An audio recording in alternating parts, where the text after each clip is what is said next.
దేశ రాజధాని ఢిల్లీని యమునా నది వరదలు ముంచెత్తాయి. నది ఉగ్రరూపం దాల్చడంతో అనేక లోతట్టు ప్రాంతాలు జలదిగ్బంధంలో చిక్కుకున్నాయి. వీధులు చెరువుల్ని తలపిస్తూ ఉండగా మార్కెట్లు, ఇళ్లు నీట మునిగాయి. యమునా బజార్, బదర్పూర్ ప్రాంతాల్లో ఇళ్లు, దుకాణాలు నది మధ్యలో ఉన్నట్లు కనిపిస్తున్నాయి. బదర్పూర్లో ఇళ్ల పైకప్పులు మాత్రమే నీటిపై కనిపిస్తున్నాయి. వరద ప్రభావిత ప్రాంతాల్లో హృదయ విదారక దృశ్యాలు ఆవిష్కృతమవుతున్నాయి.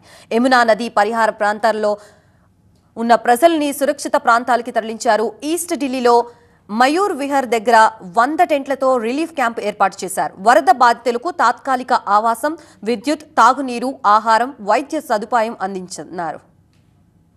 ఢిల్లీ నుంచి మరింత సమాచారం మా బ్యూరో చీఫ్ గోపీకృష్ణ అందిస్తారు. గోపీకృష్ణ,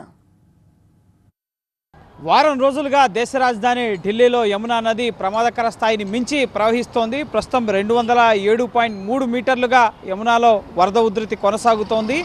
ఈ ప్రమాదకర స్థాయిని మించి యమున ప్రవహిస్తుండడంతో యమున లోతట్టు ప్రాంతాల్లో ఇటు పూల తోటలు, అలాగే నర్సరీలు, కూరగాయల తోటల్లో పనిచేసుకునే వలస కార్మికులంతా కూడా ఇటు ప్రభుత్వం ఏర్పాటు చేసిన రిలీఫ్ క్యాంప్స్లో షెల్టర్ పొందుతున్న పరిస్థితి. ప్రస్తుతం నేను మయూర్ విహార్ వద్ద ఏర్పాటు చేసిన రిలీఫ్ క్యాంప్ వద్ద ఉన్నాను. ఢిల్లీ ప్రభుత్వం ఇక్కడ 150 తాత్కాలిక సహాయక శిబిరాలను ఏర్పాటు చేయడం జరిగింది.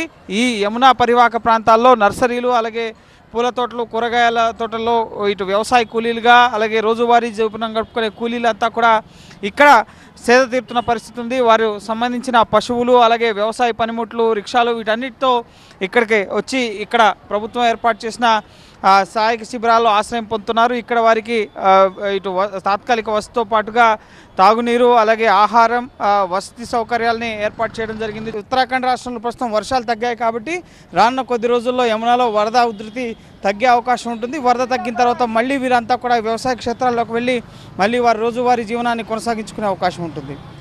రమేష్తో గోపీకృష్ణ, TV9 న్యూఢిల్లీ, మయూర్ విహార్ నుంచి.